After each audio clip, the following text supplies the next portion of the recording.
If you're enjoying this Med Prep to Go Step 1 podcast, you can now get the content along with the content of the Crush Step 1 podcast ad-free in one bundle.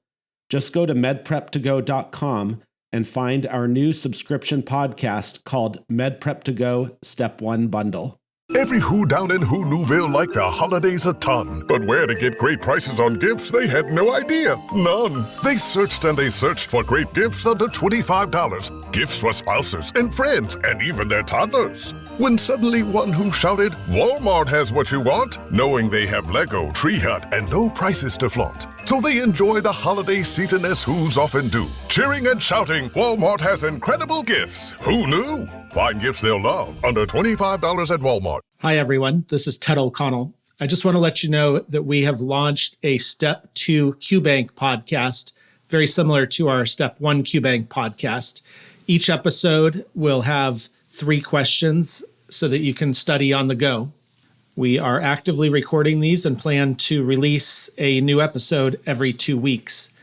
We're also launching a premium podcast bundle that will include ad-free access to USMLE Step 2 Secrets podcast, as well as early and ad-free access to all of our episodes from the Step 2 QBank podcast.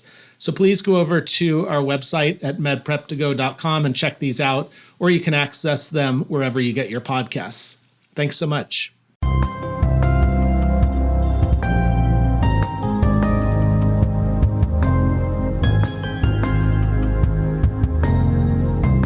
Hi, I'm Dr. Raj, and this is the Med Prep to Go podcast, and I'll be reviewing USMLE Step 1 questions. And today's broad topic, I got to tell you, is everyone's favorite, including my own, which is biochemistry. So we're going over 3 biochem questions today. And you know what? I already actually took a little preview of these questions. And I got to tell you, these are 3 high yield, triple star, almost quadruple star questions I know are going to be on your board exams. So to get more of these type of questions, go to our website, www.medprep2go.com. As a reminder, this is a totally free audio and online question bank. And to learn more about me, Dr. Raj, check out my podcast, which is appropriately named the Dr. Raj podcast, as well as my Beyond the Pearls podcast, which is based on my book series. And I have Morning Report Beyond the Pearls, which is geared towards Step 2 and 3. And I have Case Reports Beyond the Pearls, geared towards Step 1. And what always makes me happy is check me out on social media, whether it's going to be Instagram, Twitter, Facebook. And yeah, I'm a little embarrassed to say this, but you probably could catch me on TikTok. Anyways, let's go over some really cool biochem questions. So the first one's going to be a 36-year-old man with intellectual disability. Is referred to a vascular surgeon due to the presence of a severe popliteal artery plaque. On physical exam, the patient is noted to have above average height, and an eye exam reveals downward lens dislocation. So these are going to be obviously some buzzwords here. Laboratory tests reveal elevated methathion and homocysteine levels. In which of the following is the most likely deficient? So which one's going to be deficient in this patient? Is it going to be A, something called cystathione synthetase? Is it going to be B, homocysteine methyltransferase? C, methathione synthetase? D, vitamin B9? E, vitamin B12? So unfortunately, this is biochem, and even though my jam isn't about memorizing, you just have to do a lot of memorizing when it comes to biochemistry because of enzymes and buildup of different products and different, biochemical pathways. So technically, the big thing here is that most of us could kind of break it down to, is it going to be A, cystathione synthetase, or B, homocysteine methyltransferase? And the question is, well, which one is going to cause the buildup of both methathione and homocysteine? And I hear you folks yelling the answer out, which is going to be A, cystathione synthetase. This patient has, it is not synthetase, it's cystathione synthase. Wow. I mean, these words are tongue twisters. This patient has congenital homocysteinuria, evidenced by the classic signs of having a tall habitus. And remember that these patients kind of have a Marfan type look to it. There's downward lens dislocation, and intellectual disability. To determine the answer, the pathway of homocysteine and methathione metabolism must be known.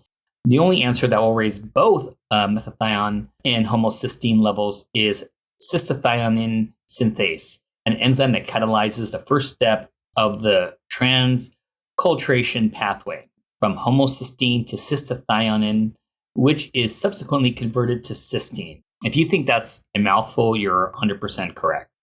Answer choices B, C, D, and E are incorrect. Each of these choices will result in a decrease in methionine levels. Learning point.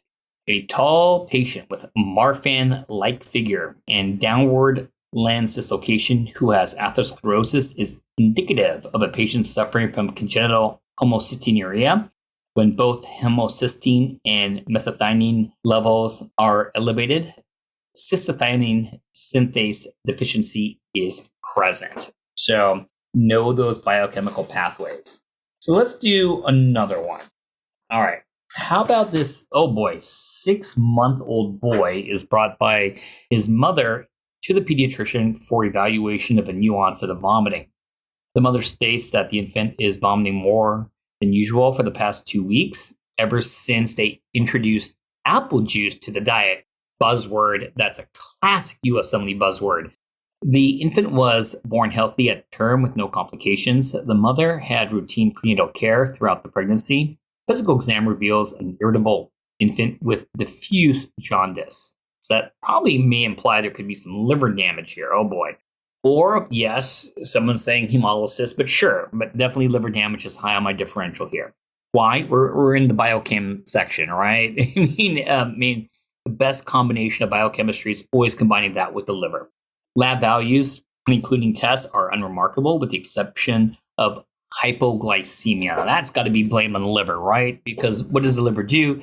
They do things like gluconeogenesis, making de novo glucose, which just can't be good because when you're a kid, you do not want to be hypoglycemic. I mean, you could die from hypoglycemia. Which of the following enzymes is most likely affected? So, take out your memorizing caps, folks. Here we go. Is it A, aldolase B? Is it B, fructokinase? Is it C, galactokinase? D, galactose 1-phosphate uridyl transferase? My God, these names. Or is it E, lactase? And you know what? Because this is actually something that they love on the board exams, this is going to be someone who has hereditary fructose intolerance. How do I know that? The apple juice. This is all over all those biochem review books. So the answer is A, aldolase B. This infant with recurring vomiting and jaundice occurring when apple juice was introduced has the classic hereditary fructose intolerance, which is caused by deficiency in aldolase B. This deficiency causes fructose 1-phosphate to accumulate, resulting in decreased available phosphate, leading to the inhibition of gluconeogenesis and glycogenolysis. Other foods that have fructose includes fruits and honey. Treatment, good luck. First you got to make the right diagnosis, and treatment's not easy, is to avoid fructose and sucrose and sorbitol. If not avoided, this could definitely lead to a buildup of these substrates in the liver, resulting in cirrhosis and liver failure. Choice B, fructokinase is incorrect. Deficiency of fructokinase causes essential fructosuria, which is a benign asymptomatic condition. Fructose will appear in the blood and urine. Choice C, galactokinase is incorrect. Deficiency in galactokinase is also a very benign condition. However, symptoms may develop such as failure to track objects or failure to develop a social smile. Once again, hard to point out clinically, but classic buzzwords on board exams. Answer choice D, galactose 1-phosphate uridyl transferase is incorrect. Deficiency of galactose 1-phosphate uridyl transferase causes classic galactosemia. This causes an accumulation of galaxitol symptoms develop soon after feeding occurs in infants.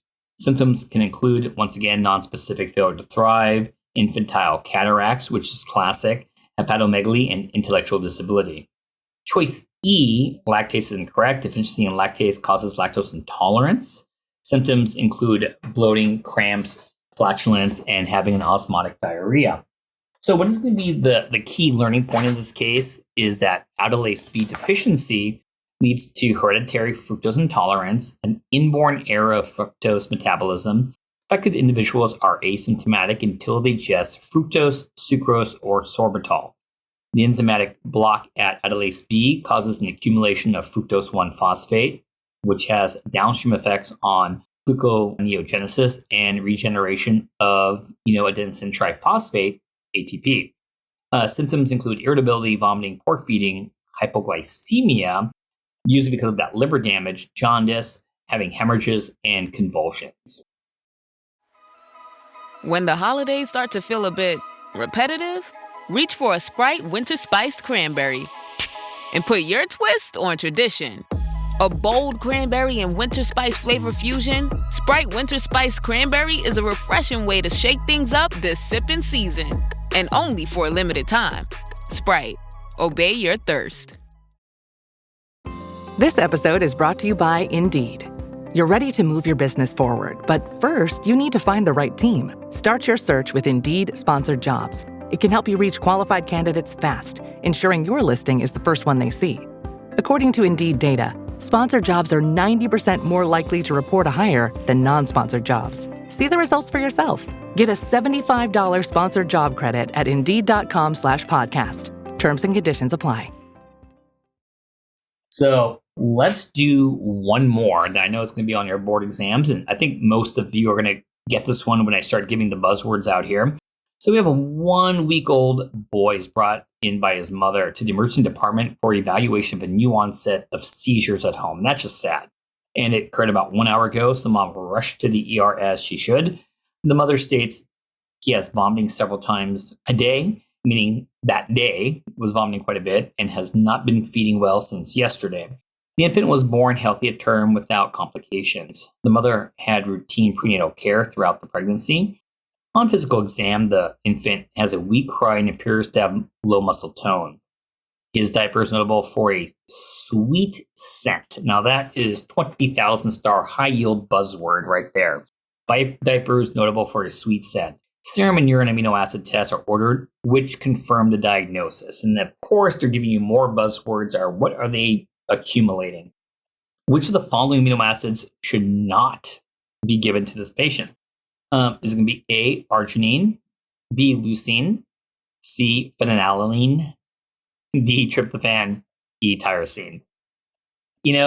I put this here because I know many of you know it, and you have to go over some of the classics on the USMLE. And so this is going to be what? Maple syrup urine disease, classic, that sweet scent. And it's caused by buildup of the branched chain amino acids. And which one is a branched chain amino acids of the choices? Is leucine. So the branched chain amino acids include leucine, isoleucine, and valine. Due to the decreased branched-chained alpha-ketoacid dehydrogenase. Presentation includes poor feeding, vomiting, seizures, and most notably, the aroma of maple syrup in the urine. Treatment is thiamine supplementation and restriction of leucine, isoleucine, and valine in the diet. Choice A, arginine, is incorrect. Arginine is avoided in those with arginase deficiency. This disorder causes the buildup of arginine and pneumonia in the blood. Presentation includes poor feeding, poor growth, seizures, and spasticity.